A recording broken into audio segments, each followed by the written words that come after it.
સ્વામિનારાયણનું સ્મરણ કરતા અગમ વાત ઓળખાણી રે. સ્વામિનારાયણનું સ્મરણ કરતા અગમ વાત ઓળખાણી રે. નિગમ નિરંતર નિજ કરી ભાવે પ્રગટના પરમાણે રે. નિગમ નિરંતર જેતિ કરી ગાવે પ્રગટના પરમાણે રે. મંગળ રૂપ પ્રગટને મેલી પરોક્ય પદે જે પ્રાણી રે.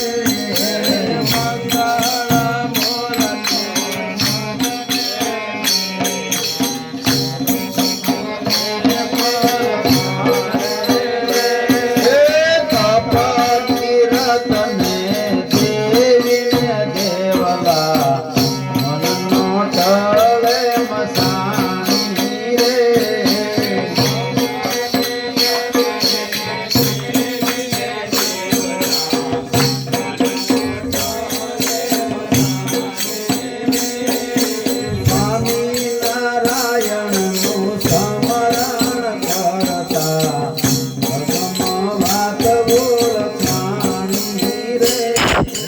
સ્વામિનારાયણનું સ્મરણ કરતા અગમ વાત ઓળખાણી રે. કથાને કીર્તન કહેતા ફરે છે ધર્મપણી છે કહાની રે. કથાને કીર્તન કહેતા ફરે છે મથાણી રે કહાણી રે. સોતાને વક્તા દેવી સમજા વિનાના ચેતનાયર તે પુરાણી રે. પોતાને વક્તા સમજા ફરે છે ચેતનાયર તે પુરાણી રે. સ્વામિનારાયણનું સ્મરણ કરતા અગમ વાત ઓળખાણી રે. સ્વામિનારાયણનું સ્મરણ કરતા અગમ વાત ઓળખાણી રે. કાશી કેદાર તે દ્વારકામાં દોડે ખોટની દુર્ગતિ નો જાણી રે. કાશી કે દ્વારકામાં દોડે જુગતી જુગતી નો જાણે રે. ફેરા ફરીને પાછો ઘરનો ઘરમાં પોતો ઘોડો જેમ ખાણી રે. ફેરા ફરીને પાછો ઘરનો ઘર છે ઘડો જેમ ખાણી રે. પીઠા વિનાની તારી શાસનય ભૂજે પંડુ પર ભલે રેડો પાણી રે. સીતા વિનાની તારી પ્યાસ નય બૂઝે પટલ પર ભલે રે પાણી રે. મુક્તાનંદ મોહન સંગ મળતા મોસય મૂલક માણી રે. મુક્તાનંદ મોહન મળતા ઉલક જાણી રે. સ્વામિનારાયણ સંપ્રદાયની અંદર મહાન સંત પહેલા મુક્તાનંદ મહારાજ થઈ ગયા.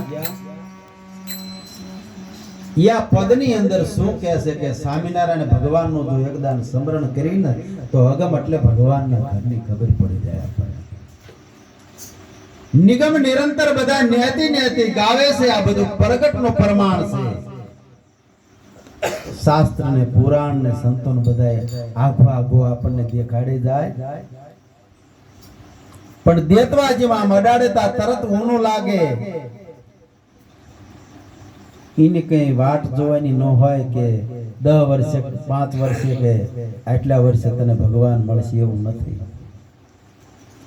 ધીણજવાળા આપણે લાલજી મહારાજ એમ કહે છે કે પ્રગટ છે ભારતમાં ભગવાન. આત્માને ઓળખવો હોય તો આવજો, પણ ચારિત્ર્યની શુદ્ધિ વગર ઈશ્વર ઓળખાશે નહીં. પહેલા તમે તમને ઓળખો, પછી ભગવાન ઓળખાય છે. એમાં મુક્તાનંદ મહારાજ કહે છે કે સ્વામિનારાયણનું સ્મરણ કરતા અગમની ખબર પડી જાય પડે. નિગમ નિરંતર બધા આઘો આઘો દેખાડે જાય એવું નથી. આવો મંગળ રૂપ પ્રગટ મેલી અને પરોક્ષને ભજે છે. પરોક્ષ એટલે કોઈ પોટા કયો, મૃત્યુ કયો, બધું કયો. જો કે મહાન બધા સંતો થઈ ગયા છે, સારા સારા કાર્ય કરીને જગતની અંદર બધા પૂજાઈ રહ્યા છે. મહાન સંતો એ બધા થઈ ગયા, એમના નામ ને ગુણગાન આપણે ગાઈ રહ્યા છીએ. પણ જ્યારે જ્યારે એમની દેહ હતા ને તારે જ્યાં હોત તો આપણને બધું માર્ગદર્શન આપે અને આપણને 84 મટાડી દે.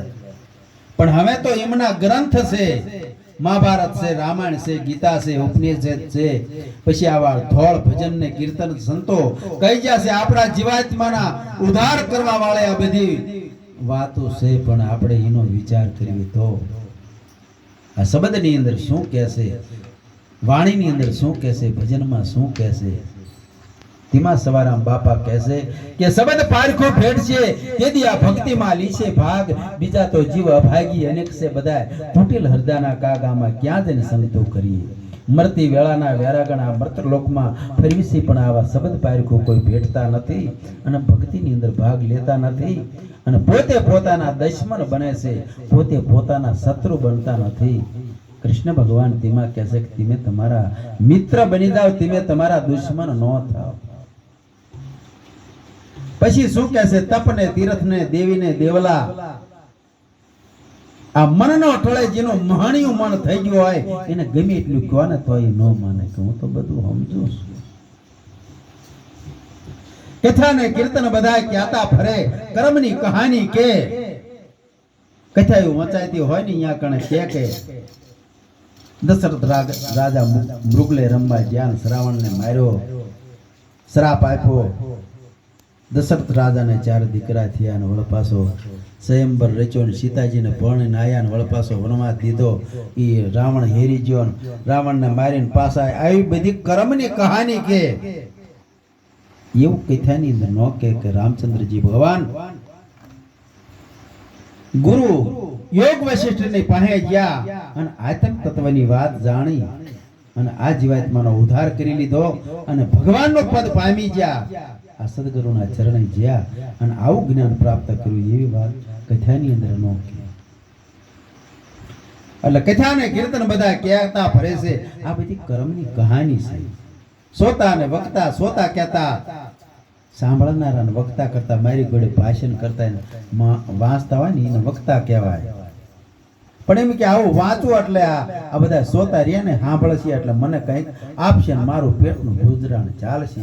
અને સાંભળનારાને એમ થાય કે આપણે સાંભળવી એટલે આપણા આત્માનું કલ્યાણ થાય, એકઈનું કલ્યાણ ન થાય. સોતા ને વક્તા બે સમજ્યા વગરના પેટના અર્થે બધા પુરાણ. કાશી કેદાર કે દ્વારિકામાં જાય તીર્થ કરવા, કાશી કેદાર કે દ્વારિકામાં જાય પણ જ્યાં લગન યોગની જુગતી નથી જાણી. કૃષ્ણ ભગવાનનો કેવો યોગ છે, સદગુરુ મહારાજનો કેવો યોગ છે. સુરતાને શબ્દ એટલે ભગવાન સારે યોગ કરી દે તારે બધી ખબર પડે છે, નકર કશું ખબર પડતી નથી.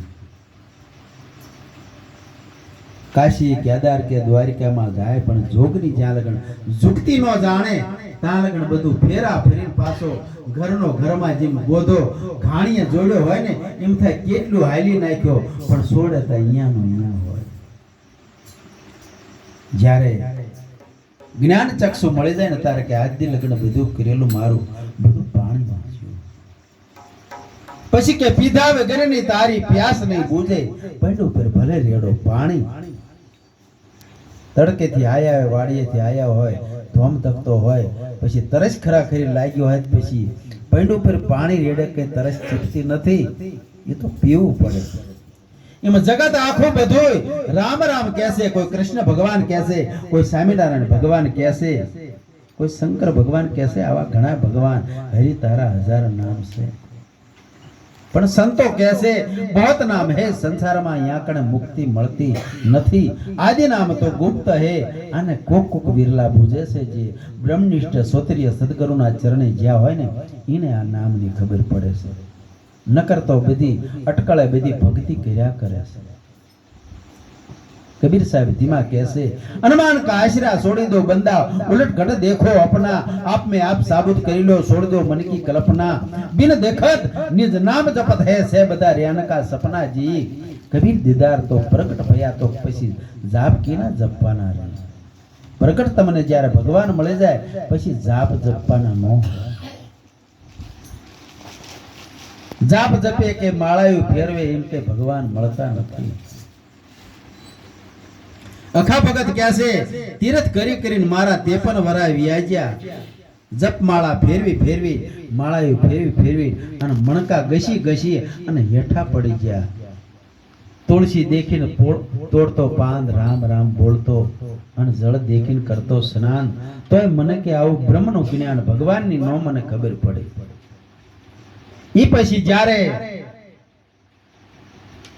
ગોકળનાથને ગુરુ કરાયા, કે ગુરુ કરાયા ગોકળનાથ ને ગરડા બળદ ને નાખી નાથ, ધન હરે પણ ધોખો ન હરે, આવા ગુરુ કલ્યાણ શું કરે. પછી ભૂતનાથ સંત મળ્યા, ભૂતનાથના ચરણે જ્યાં જ્યારે અખા ભગત તારે એને આમ દિવસ ઉગી ગયો, જ્યાં પ્રભાત થયો ને તા પદ ગાવા મંડી ગયો. આવું એને અંજવાળું થઈ ગયું. પોતાના સ્વરૂપની અંદર સદગુરુ મહારાજે જગાડી દીધો. આજનો દિવસ